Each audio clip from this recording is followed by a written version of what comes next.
Hello, everyone. Welcome back to Hockey Related.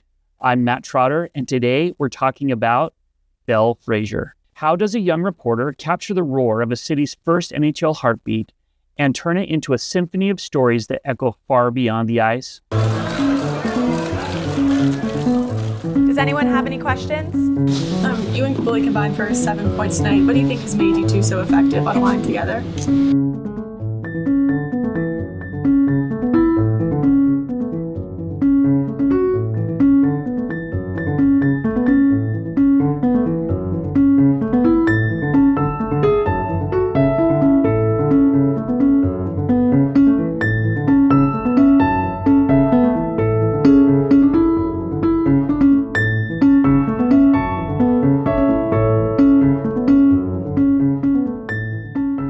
Belle, how would you describe this experience so far? I think the biggest thing is how much fun it's been and how much I've learned over the past 6.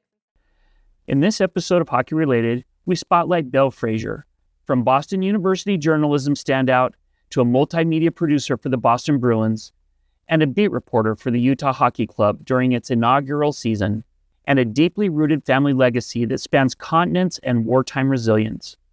This episode weaves together hockey, heritage, and heart, revealing how Belle Fraser's life and lineage has shaped her voice in sports journalism. If you enjoyed these stories, please like and subscribe for more from Hockey Related.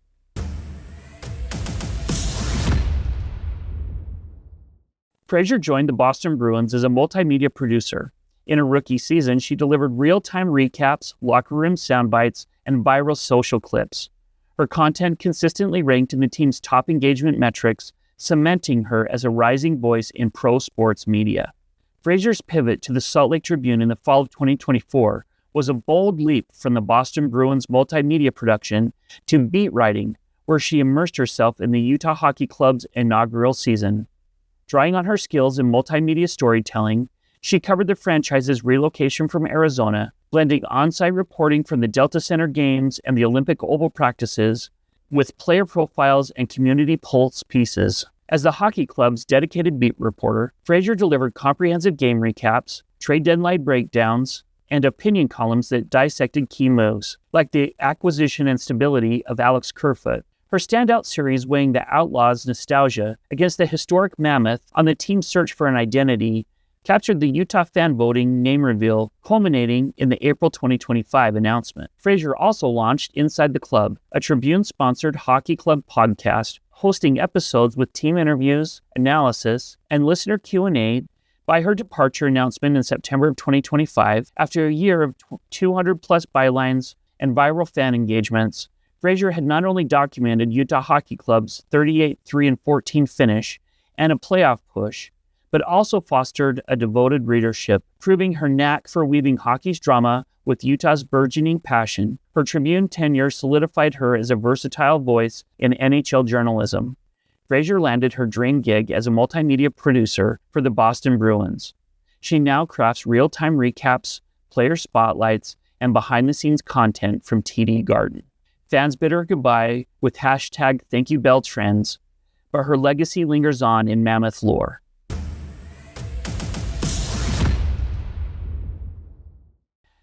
Newspapers have been the backbone of sports journalism for over 150 years, shaping fan culture, athletic narratives, and league accountability. While digital platforms now dominate real-time coverage, newspapers retain a unique role through investigative depth, cultural commentary, and local fandoms. Newspapers were the primary source of sports news before radio in the 1920s and TV in the 1950s.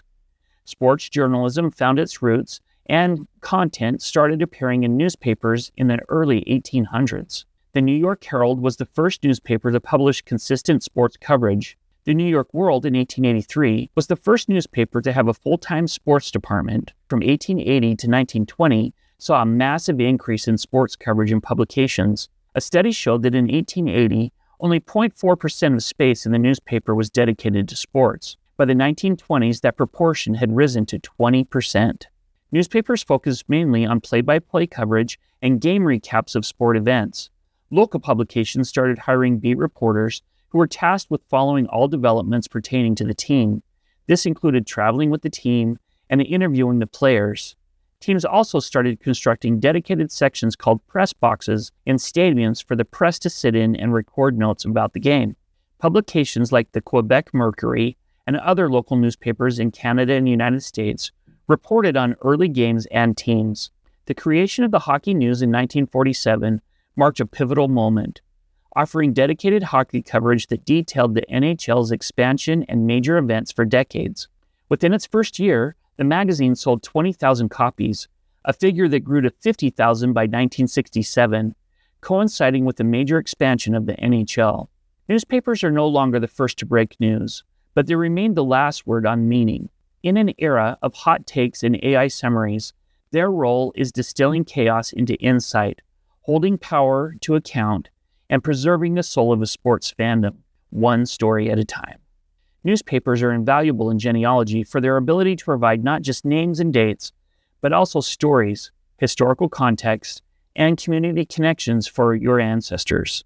Newspapers offer a window into the past, providing information about your ancestors, communities, and the events they lived through in their daily lives. Beyond standard records, you can find details on family relationships, career achievements, and even scandalous affairs. They often contain legal notices such as probate or divorce proceedings and announcements for community events, all of which can reveal family connections. Newspapers can be crucial when birth or death records are missing, helping to establish timelines and family connections. Even if your ancestor isn't mentioned, reading local newspapers helps you to understand the historical events and social conditions of their time.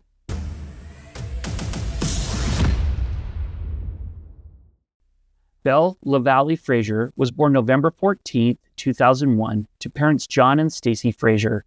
Her dad likes to tell the story that a Rangers-Flyers game was on in the delivery room when she was born. The Rangers won, which he considered a good omen for her life. Belle told the Clean Hits podcast that she cannot remember life without hockey. She attended her first NHL game when she was just 2 months old. Fraser grew up attending Rangers games at Madison Square Garden with her father, who was a season ticket holder. She memorized Rangers rosters, players' hometowns, and their positions, as well as statistics to impress her father during in-game quizzes. The arena became her second home, fostering a sense of belonging amid the city's crowds and noise. Her father's own background playing in the sport made him her first hockey teacher, sparking her lifelong passion for the game and its storytelling aspect. By age 9, Fraser was standing outside Madison Square Garden for games and saving magazine covers featuring the Rangers, dreaming one day of telling similar player stories as a journalist. Belle attended and graduated from Boston University with a degree in journalism in 2024, with a portfolio already buzzing in the hockey world. While at BU, she covered Terrier hockey for 4 years with the Daily Free Press, the Bruins for a season with the Hockey News, and also wrote for the New York Post and the New England Hockey Journal. She hosted over 200 episodes of the Terrier Hockey Talk podcast and managed social media channels growing into thousands of followers, while also sending out weekly newsletters. Belle also served as lead producer and on-air talent for Terrier Hockey Central and live broadcasts that earned Regional Student Media Awards.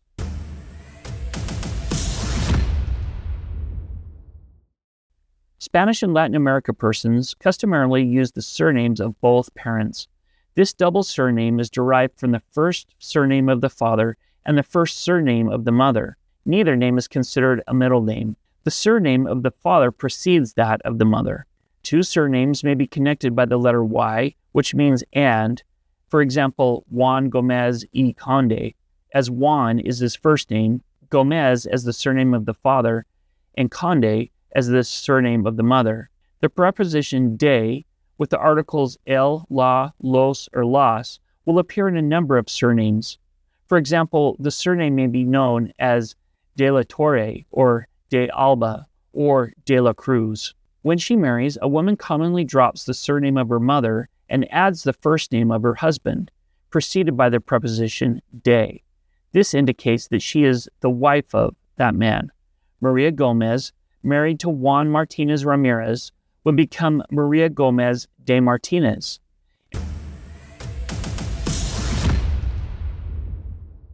Belle Lavalle Fraser has English, Irish, Scottish, German, Prussian, French, Swiss, Spanish, and Argentinian ancestry.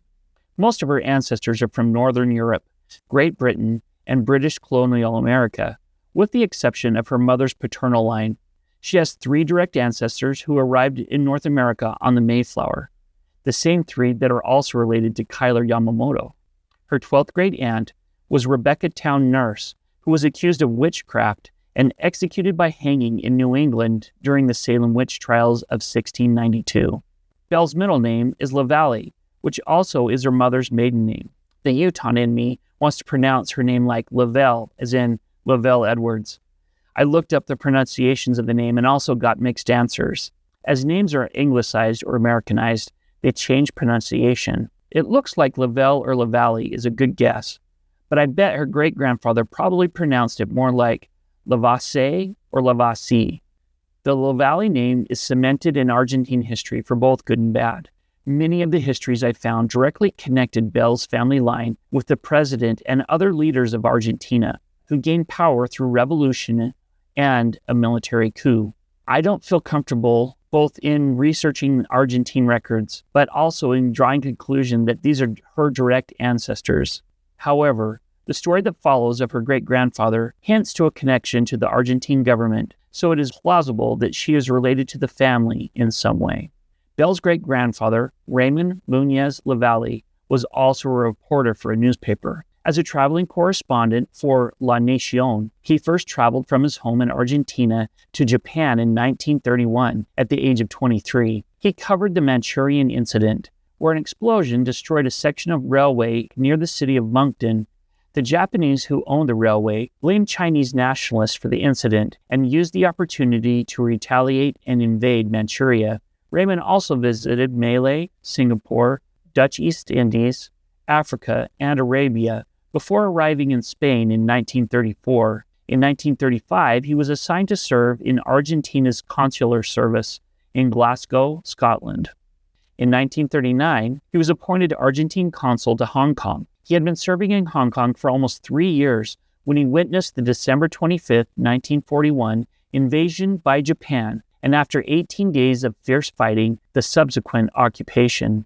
In 1942, 4 months after Pearl Harbor, Lavalle was sent from Japan to Hong Kong to serve as the consular attaché in Tokyo, but only after his 5-year-old daughter Wendy had been denied treatment by the Japanese occupiers and had died from dysentery. He served the Argentine embassy in Tokyo while he and his family were forced to remain in Japan. While in Tokyo, Lavalle witnessed the bombing of the city by Doolittle's air raid on April 18, 1942.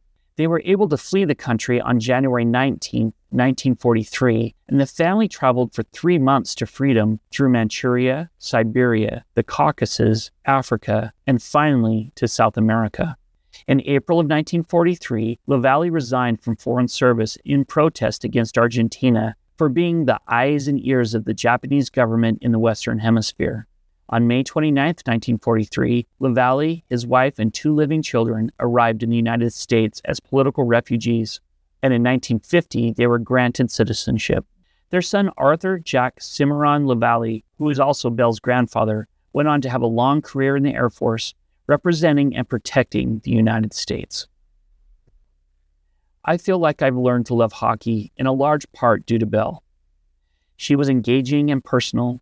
She understood that many fans in Utah, like me, were not as familiar with the NHL and the game of hockey. She took time to share her love and knowledge of the game in an easy-to-understand format. One of the first articles of hers that I read was titled, "Here's How Our Utah Hockey Club Reporter Fell in Love with the Game, and She Hopes You Will Too." Belle, I do love this game. And thank you. If you like what you heard, please like and subscribe to the channel. If you have questions or suggestions, please add them below or by contacting me on the various social media channels. I'll see you next time as we discover how we are all hockey related.